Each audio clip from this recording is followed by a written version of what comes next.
اب دیکھیں کہ یہ آیت جو ہے بہت اہم آیت ہے. تبدیلی قبلہ جو ہے وہ سلسلہ چل رہا ہے. اس آیت کے بہت سے فائدے ہیں، بہت سے سبق ہمیں ملتے ہیں، بہت سے میں آپ کے ساتھ شیئر بھی کر چکی ہوں، کچھ اور آپ کے ساتھ مزید شیئر کروں گی. کہ گواہی لینا اور واقعے کی تحقیقات کرنا یہ علم غیب کے خلاف نہیں ہے. اب دیکھیں اللہ تعالیٰ جو ہے وہ علام الغیوب ہے، سب کچھ جانتا ہے، مگر گواہی اور تحقیقات کے بعد ہی وہ فیصلہ فرمائے گا. اس سے تو کوئی بات چھپی ہوئی نہیں. تو اب یہاں پر دیکھیں کہ وہ کیوں گواہی لے گا اور کیوں فیصلہ فرمائے گا. تو یہ تو اللہ عز و جل کی اپنی مرضی ہے، وہ جو چاہے وہ کر سکتا ہے. تو اس نے اللہ عز و جل نے یہ فیصلہ کیا کہ وہ تحقیقات کرے گا، گواہی لے گا، تاکہ سب پر حجت قائم ہو جائے اور کوئی کچھ کہہ نہ سکے. نہیں تو اللہ تعالیٰ تو سب کو جانتا ہے. اسی طرح دیکھیں کہ نبی کریم صلی اللہ علیہ وسلم نے جو حضرت عائشہ صدیقہ رضی اللہ تعالیٰ عنہا کی تہمت یا دیگر واقعات کی تحقیقات فرمائی، اس سے نبی کریم صلی اللہ علیہ وسلم کی بے علمی نعوذ باللہ ثابت نہیں ہوتی. یہ تو دشمن کا منہ بند کرنے کے لیے ہوتا ہے کہ کوئی یہ نہ کہہ دے کہ طرفداری ہو رہی ہے، یعنی طرفداری کا جو الزام ہے وہ نہ لگایا جائے. پھر یہ دیکھیں کہ نبی کریم صلی اللہ علیہ وسلم جو ہیں ان کو قیامت تک کے تمام جو واقعات ہیں ان کی خبر ہے، اور نبی کریم صلی اللہ علیہ وسلم سب پر مطلع اور حاضر و ناظر ہیں. اس لیے کہ قیامت میں جو گواہی ہے وہ مسلمان تو دے چکے تھے. اگر حضور نبی کریم صلی اللہ علیہ وسلم کی گواہی سنی ہوئی ہوتی تو کفار اس پر جرح کر دیتے. نیز علیکم شہیدان سے معلوم ہوتا ہے کہ حضور نبی کریم صلی اللہ علیہ وسلم ہر مسلمان کے ہر حال سے خبردار ہیں. تفسیر ابن عربی اور عزیزی اور روح البیان وغیرہ نے اس آیت میں فرمایا ہے کہ نبی کریم صلی اللہ علیہ وسلم جو ہیں اپنے نور نبوت سے ہر شخص کی ایمانی حالت، اس کا دینی درجہ اور اس کی محبوبی اور محجوبی اور نیک اور بد اعمال اور اخلاص اور نفاق اور تمام کی تمام جو صفات ہیں وہ جانتے ہیں. اسی لیے آپ کی گواہی دنیا اور آخرت میں معتبر ہے. بلکہ نبی کریم صلی اللہ علیہ وسلم کے بعض امتی بھی حضور نبی کریم صلی اللہ علیہ وسلم ہی کے نور سے یہ ساری باتیں جانتے ہیں. کیوں نہ جانے؟ یہ عطا ہے، جس کو عطا کر دی جائے. یہ اللہ کا فضل ہے، کرم ہے، وہ جسے چاہے جو چاہے عطا کر سکتا ہے. بہت سے لوگ کہتے ہیں نہیں ہو سکتا. کیوں نہیں ہو سکتا؟ کہ اللہ تعالیٰ جسے چاہے جو چاہے عطا کر سکتا ہے تو کیوں نہیں ہو سکتا؟ بالکل ہو سکتا ہے. پھر یہ دیکھیں کہ میلاد شریف منانا، 11ویں شریف، عرس وغیرہ جو بزرگان دین کے لیے، ایصال ثواب کے لیے محافل منعقد کی جاتی ہیں، یہ سارے کے سارے جو امور ہیں یہ خیر کے ہیں اور مستحب ہیں، کیونکہ عرب و عجم کے مسلمان علماء اور مشائخ اسے مستحب جانتے ہیں. اور چونکہ یہ اللہ کے گواہ ہیں اس لیے یہ چیزیں اللہ کے نزدیک بھی مستحب ہیں. جیسا کہ ہم نے یہ ساری تفسیر پڑھی تو آپ کو سمجھ آ گئی ہوگی.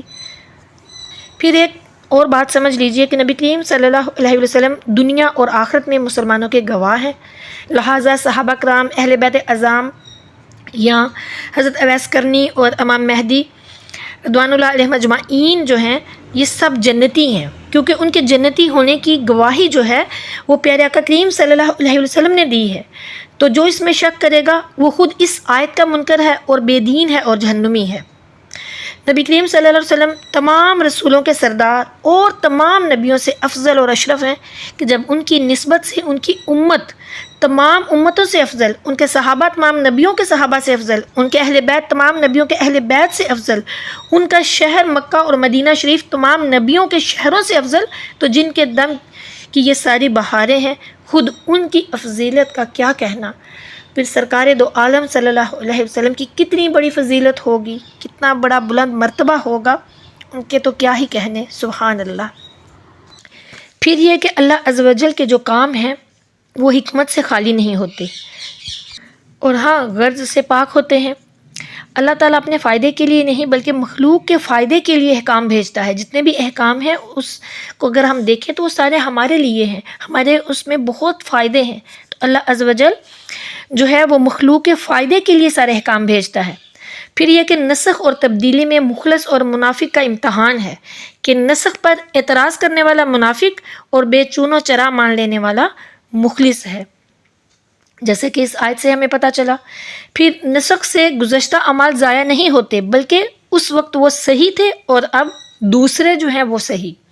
پھر نفس کے خلاف کام کرنا ثواب ہے، اسی لیے سردیوں کا وضو اور عشاء اور فجر کی نمازیں زیادہ باعث ثواب ہے کہ ان میں نفس پر جبر زیادہ ہے، کہ فجر کی نماز بہت مشکل ہے، گراں گزرتی ہے، اسی طرح عشاء کی نماز اور سردیوں میں وضو وغیرہ کرنا، یہ ساری باتیں جو ہیں وہ گراں گزرتی ہیں، لیکن ان پر ثواب بھی پھر اسی طرح ملتا ہے۔ پھر جیسا کہ ہم نے پوری تفسیر پڑھی کہ بیت المقدس کی طرف نمازوں کا ثواب جو تھا وہ اس لیے بڑھ گیا کہ اس میں مسلمانوں کے نفس پر جبر تھا۔ پھر یہ کہ اللہ عز و جل کی صرف اطاعت واجب ہے، اس کا اتباع نہیں ہے۔ حضور نبی کریم صلی اللہ علیہ وسلم کی اطاعت بھی ہے، اتباع بھی ہے، جیسے کہ اللہ تعالیٰ نے سورہ مائدہ میں فرمایا وَأَطِیعُوا اللَّهَ وَأَطِیعُوا الرَّسُولَ، اور پھر سورہ آل عمران کی آیت نمبر 31 میں فرمایا فَاتَّبِعُونِی یُحْبِبْکُمُ اللَّهُ۔ اطاعت فرمان ماننے کو کہتے ہیں، اور جو اتباع ہے وہ کسے کہتے ہیں؟ کسی کے نقش قدم پر چلنے کو۔ یعنی اطاعت کیا ہے کہ ہم کسی کا فرمان ہے تو اس کو ماننا ہے، یہ ہے اطاعت۔ اتباع ہے کہ کسی کے نقش قدم پر چلنا ہے، یعنی اس کی دیکھا دیکھی اس کا سا کام کرنا ہے کہ جیسے وہ کر رہا ہے اس طرح ہم نے بھی کرنا ہے۔ تو قرآن کریم کی نہ اطاعت ہے نہ اتباع، اس پر عمل ہے، وہ بھی نبی کریم صلی اللہ علیہ وسلم کے فرمان عالی شان کے ماتحت۔ جس آیت پر عمل کرنے سے نبی کریم صلی اللہ علیہ وسلم منع کر دیں اس پر عمل نہیں کرنا، اور جس پر عمل کرنے کا حکم دے دیں، جس طرح حکم دے دیں اسی طرح اس پر عمل کیا جائے گا۔ کعبہ معظمہ کی ان 3 چیزوں میں سے کچھ نہیں، یعنی کہ جو کعبہ معظمہ ہے اس کی اطاعت اتباع وغیرہ جو ہے وہ نہیں ہے۔ کعبہ معظمہ کا صرف ہم احترام کریں گے، اس کی تعظیم کریں گے، یہ لازم ہے۔ لہٰذا ایمان میں ہی اہم چیز جو ہے وہ حضور نبی کریم صلی اللہ علیہ وآلہ وسلم کی ذات گرامی ہے، یعنی نبی کریم صلی اللہ علیہ وآلہ وسلم کی ذات گرامی ہی ایمان ہے۔ انہی کی اتباع کی جائے گی، انہی کی اطاعت کی جائے گی، ان کے ہی فرمان مانے جائیں گے، وہ جس چیز کے لیے کہیں گے اس پر ہم نے ثابت قدم رہنا ہے، جس سے منع کر دیں گے اس سے منع ہو جانا ہے، جو دیں گے لے لینا ہے، جس سے منع کر دیں گے اس سے ہٹ جانا ہے۔ اس لیے دیکھیں اس آیت میں من یتبع الرسول یہ ارشاد ہوا، نہ اللہ کا ذکر آیا، نہ قرآن کا، نہ کعبے کا، یعنی کہ تبدیلی قبلہ نبی کریم صلی اللہ علیہ وسلم کی سچی اور بناوٹی دونوں طرح کی اتباع دکھانے کے لیے ہے، کہ دیکھیں کہ کون نبی کریم صلی اللہ علیہ وسلم کا سچا متبع ہے اور کون بناوٹی ہے، کون ان کی بات مانتا ہے اور کون پیچھے ہٹ جاتا ہے۔ پھر اللہ تعالیٰ مسلمانوں کے ایمان اور اتباع کا امتحان 3 طرح لیتا ہے۔ کس طرح لیتا ہے؟ 3 طرح۔ کس طرح؟ پہلے تو یہ کہ اللہ تعالیٰ مصیبتیں بھیج کر مسلمانوں کا جو ہے ان کی اتباع کا، ان کے ایمان کا امتحان لیتا ہے، کہ کسی پر مصیبتیں آئی ہیں تو اب وہ کیا کرتا ہے کہ لالچ سے اتباع کرنے والے جو ہیں وہ پھر جھٹ جاتے ہیں۔ پھر راحتیں دے کر اللہ تعالیٰ امتحان لیتا ہے کہ ڈر سے اتباع کرنے والے الگ ہو جائیں، کہ جب بے خوفی اور آرام دیکھیں اور کہہ دیں کہ ہماری تو جو خواہش تھی وہ پوری ہو گئی۔ پھر تیسرا جو ہے وہ خلاف عقل اور خلاف اتباع احکام بھیج کر اللہ تعالیٰ جو ہے امتحان لیتا ہے، کہ صرف دلائل سے ماننے والے حیران ہو کر پھر جاویں، صرف وہ متبین رہ جائیں جن کے اتباع کی بنیاد عشق پر ہے۔ تو جو عاشق ہوتا ہے وہ تو کسی حال میں بھی اپنے محبوب کو نہیں چھوڑتا۔ اب جیسے کہ ماں ہے تو کسی حال میں بھی اپنے بچے کو نہیں چھوڑتی۔ حضرت موسیٰ علیہ السلام جب حضرت خضر علیہ السلام کے پاس تشریف لے گئے تو جناب خضر نے آپ کا تیسری قسم کا جو امتحان تھا وہ لیا، کہ وہ کام کر کے دکھائے جو عقل کے خلاف تھے، اور جو تبدیلی قبلہ ہے یہ بھی تیسری قسم کا امتحان ہے، یعنی کہ خلاف عقل اور خلاف اتباع۔ اللہ تعالیٰ نے یہ حکم دیا اور دیکھا کہ کون نبی کریم صلی اللہ علیہ وسلم کی اطاعت کرتا ہے اور کون نہیں کرتا۔ اللہ عز و جل سے دعا ہے کہ وہ نبی کریم صلی اللہ علیہ وسلم کی اطاعت کرنے کی ہم سب کو توفیق عطا فرمائے، آمین ثم آمین۔ اب دیکھیں کہ اس آیت کی جو تفسیر ہے اس میں صوفیہ کرام نے بھی بہت خوبصورت باتیں کی ہیں، بہت خوبصورت انداز سے بیان کی تفسیر اس آیت کی۔ فرماتے ہیں کہ جیسے کہ دوربین کے ذریعے آنکھ دور تک کی چیزوں کو محسوس کر لیتی ہے، ایسے ہی نبوت اور ولایت، بلکہ ایمانی دوربین سے ظاہر اور باطن جو ہے وہ دور نزدیک ظاہر ہو جاتا ہے۔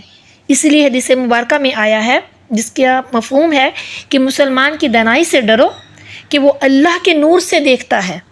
پھر ایک اور روایت ہے جس کا مفہوم ہے کہ اللہ تعالیٰ کامل مومن کی آنکھ اور کان ہو جاتا ہے کہ جس سے وہ دیکھتا اور سنتا ہے۔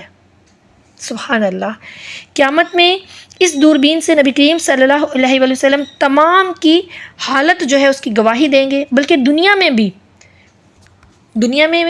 بھی یہ سب کچھ ہوتا ہے۔ آپ دیکھیں کہ کوئی نیک انسان ہوتا ہے تو اس کی محبت لوگوں کے دلوں میں بیٹھ جاتی ہے، اور مسلمان جو ہیں ان کی تعریفیں بیان کرتے ہیں، اور اسی طرح جو بدکار ہوتا ہے اس کی برائی سے دور بھاگتے ہیں اور لوگ اس کی برائی کرتے ہیں۔ تو یہ نور ایمان ہی کی برکت ہے۔ مزید صوفیہ کرام فرماتے ہیں کہ دنیا میں ظاہر باطن کا آئینہ ہے، اور آخرت میں باطن بلا واسطہ ظاہر ہوگا۔ یہاں قلب کی کیفیت قالب پر نمودار ہوتی ہے۔ قالب کا قبلہ کبھی بیت المقدس، کبھی کعبہ، لیکن قلب جو ہے یعنی دل، اس کا قبلہ وہ ہے جس کے قبضے میں یہ دونوں قبلے ہیں۔ ظاہر پرست قبلہ قالب میں ہی پھنس کر قبلہ قلب تک نہ پہنچے، مگر حقیقت بین نگاہ بصارت سے ظاہری قبلے کا اور بصیرت سے حقیقی قبلے کا مشاہدہ کرتی تھی۔ منظور الہی یہ تھا کہ بصارت اور بصیرت والوں میں فرق پیدا کیا جائے، بلکہ یوں کہیں کہ بصارت والوں کو بھی بصیرت حاصل کرنے کی رغبت دی جائے، لہٰذا قبلہ قالب میں انقلاب کیا گیا کہ معلوم ہو جائے کہ اس کو بخوشی قبول کرنے والے قبلہ قلب تک پہنچے ہوئے ہیں، اور شک اور تردد کرنے والے قبلہ قالب میں پھنسے ہوئے ہیں۔ سبحان اللہ۔